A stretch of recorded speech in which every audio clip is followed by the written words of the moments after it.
I don't think it's an unfair thing to say that a lot of people have the conception that artists are really lazy.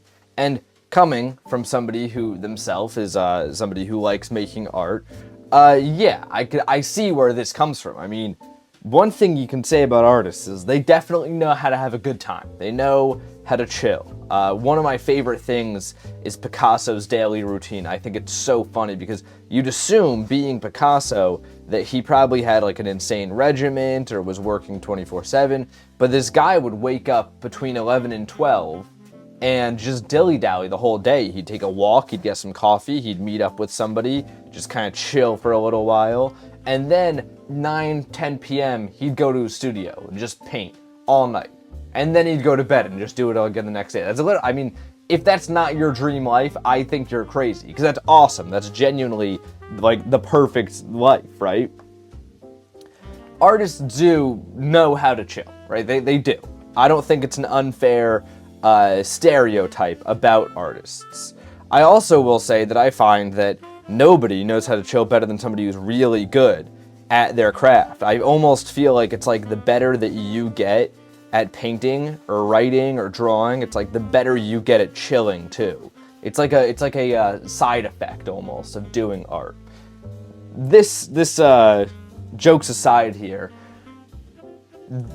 this is a stereotype that has led to some interesting assumptions about how creation works. And namely, an assumption that I find myself battling with all the time as somebody who's honestly, I don't even know if I feel like weird telling you all this, but like kind of predisposed to be lazy. Like I feel like if you just let me, like if I had no pressures in my life, I would probably just like sit all day. Like not even scroll, just like I think I'd just sit all day. I'm so genuine when I say that. So, being that I have this predisposition, I have definitely encountered this stereotype leading to some ideas about creation that have led me to not be productive. And that's really the question I want to tackle today, is how important is productivity to art?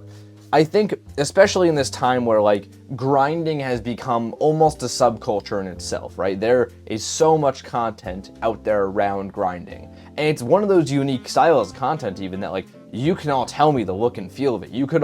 Everybody that I know could do a parody of a guy being like, when you grind on your floor, blah, blah, blah, blah. You know, like everybody knows what it looks like. And in this time where this is a huge thing, I find that people almost view the arts or you know, whatever you want to refer to them as the antithesis of this. At least that's the vibe that I get. This is completely based on nothing other than just the vibe that I get from consuming content online, that people do tend to view the arts, or maybe, you know, there's this, also definitely, this is where my algorithm's at for sure many times, kind of a subculture of people who are reading a lot or into philosophy, and they view the slow life as the opposite to grinding and a virtue, right? And I think it's interesting because, once again, the internet has done what it's so good at doing and positioned two things that really don't need to be opposites as opposites. I mean, the idea that there is grinding and then the slow life as two options is like funny. Right? Like that's not how that works. I mean, like anybody who's been a human being for longer than maybe, honestly, like 12 years has discovered that it's not just you're going, or you're chilling all the time. Usually life is somewhere in the middle, right? And obviously this goes back to the conversation about how the internet works. It's the videos of guys going like, okay guys, here's my medium grind routine, is never gonna do as well as Ashton Hall, who I'm a huge unironic fan of, by the way. Ashton Hall, if you're watching this, I love you. You're the best person ever. That video changed my life. I was one of the first 20,000 views in that video. Do you know that, guys? The video of the guy with the morning routine that got like 1 billion views for no reason, where he's jumps in the pool for 4 minutes. I was one of the first 20K views on that. Like, I'm so proud of this. I was an early adopter of Ashton Hall. I was on the hype before everyone else. I remember I was in Atlanta at the time, when, I saw it the week before, and then I was in Atlanta, and I was in a Publix with some friends, and they had the water that he drinks in the video, and all my friends were like, oh my God, that's that guy from the video. And I was like, how do you guys know about that video? And they showed me that it was blowing up. And I was like, guys, you don't know game like I know game. I've been on Ashton Hall for a while. So, with that aside, right, now that I've positioned myself as the superior Ashton Hall fan to all you, the idea that, like, anything other than the most extreme thing is going to do well online is hilarious, right? We know how the internet works at this point. So that's why these two are positioned as opposites to each other. And I think this is really damaging for, like, a lot of things. Like, I actually think I talk about art primarily here, I'm painting and talking, that's kind of my whole deal. But I also think, like, if you're starting a business or something, or doing, like, anything, I think thinking that there's two modes of existence of, like, I'm either going as hard as humanly possible or I'm just laying down and chilling and, like, it gets done when it gets done is really bad. Like, I think that's gonna lead to people burning out, like, way faster than they would otherwise, right?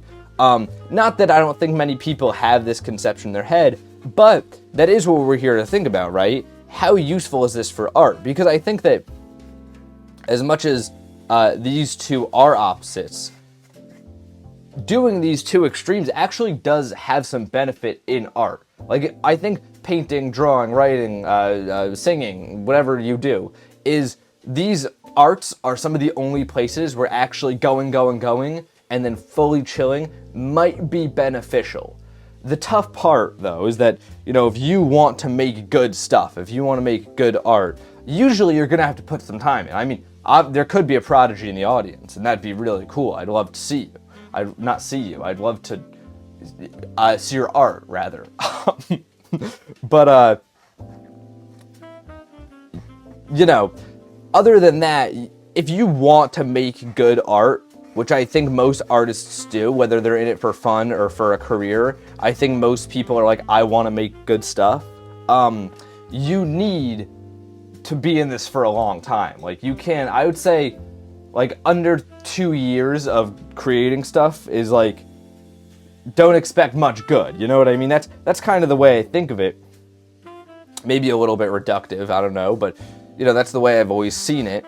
And because of that, you need to have something sustainable for a long time. So as much as, like, this way of you're gonna work really hard, then chill for a week, then work really hard, might be fairly productive in the arts for making a good piece, I don't know if it's fairly productive for making a good artist, right?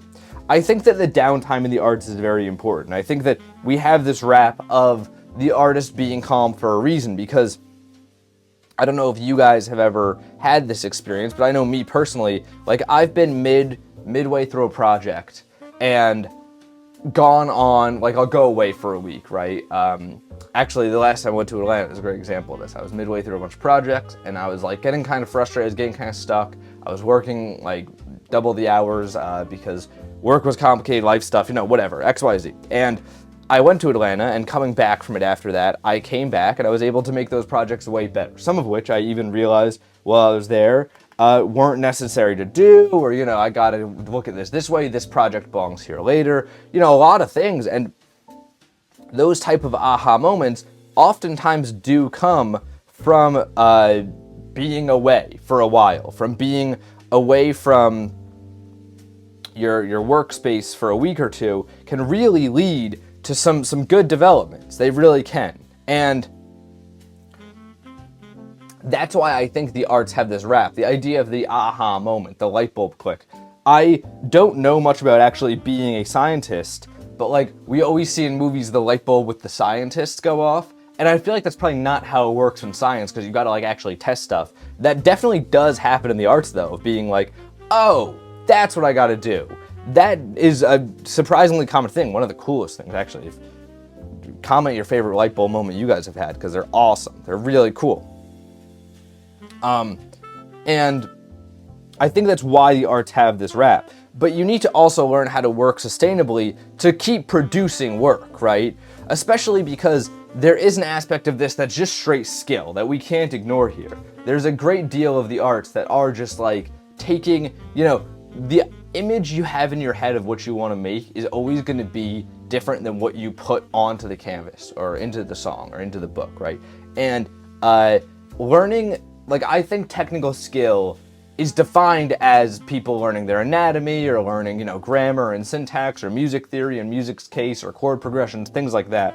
But I think if I were to be the one writing these definitions or writing these scripts, and this is not anything objective, this is just my opinion, of course, I would redefine technical skill as the ability to translate what's in your mind to what's on paper.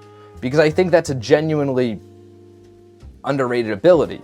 I think that's quite honestly the ability that separates the amazing artists from the fairly good ones, because that's something that takes like genuine mastery to do. If you have mastery over, like, I can imagine this and I can make it appear in front of me, that's like super profound. Like, that's insane if you can do that. And that takes hours. Like, I don't think, you know, I think an aha moment can come, and I think it can lead to a great idea for a piece, or maybe a piece coming out a lot better, maybe coloring, XYZ, you know, all these things can happen. But I don't think that you can improve your ability to translate your images in your head onto paper by not working.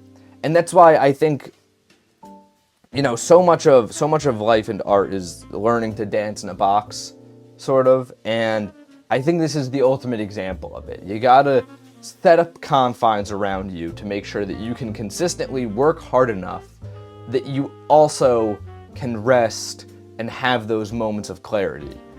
For some people, I know, like myself, it's something like, you know, I'm young, my friends are still going away and all that, so I'm in a phase of my life where I will plan a vacation, and then I'll work really hard with that vacation in mind, and then that vacation will be okay, this is my big time to rest and relax, right? That's kind of the way I do it right now. I would like to preface that I'm not rich. I just am a, like, S-tier freeloader. Like, I'm amazing at, if my friend is, like, in another city, like, if they're like, oh my god, I'm moving for this job or whatever, I book the flight before they even get there, and they don't know it. That's the best part. That's the trick, guys. If you want to get free things and you want to mooch off your friends, what you do is you book the flight, and then you call them, you go, oh my god, I'm thinking I'm going to be in town. And then you just pray they offer you their place. If they're never offering you their place, they might, like, you gotta check up on that relationship a little bit. But most of the time, they'll be like, oh my god, dude, that's so awesome, you should stay with me. It's like, yeah, I should stay with you. And then you have a free vacation. That's a meta, that's a tactic. Use that, guys, use that. No, I'm joking. Of course I ask my friends before I go to visit them most of the time. I don't ask anybody else that is not one of my friends. That sounded weird. Anyways, I think it's about balance. That's the big thing here, right? I think you gotta be able to balance working hard to develop the craft with also being able to calm down and have these moments where you're not doing that. I don't love how this is coming out. I think the messiness is like what I'm going for, and I like that. But I think his mouth, I didn't leave enough, so I want his mouth to be, but I didn't leave enough room for it. So now it just looks like he's stupid, and I think I want to just go all in on that. Like, I think I want to just let this be gross towards the bottom, and see what feeling that can extract. Because the eyes are where I messed up here. The eyes are really the center of the painting, right? Or there's most of the paintings they're supposed to be. So I messed up on that. But this is all done. I gotta go. My friend might be outside waiting for me right now. He might have called me and stopped the recording, and this won't ever go out. I don't know. But follow the Instagram, check this up later this week. Let me know what's your routine like. How do you balance that productivity with that rest and relaxation time? And until next time, guys, gals, and pals, my name is Max Tice. This is Paint and Talk episode 170. I'm here every morning, painting and talking with you all. 170, not bad, not bad.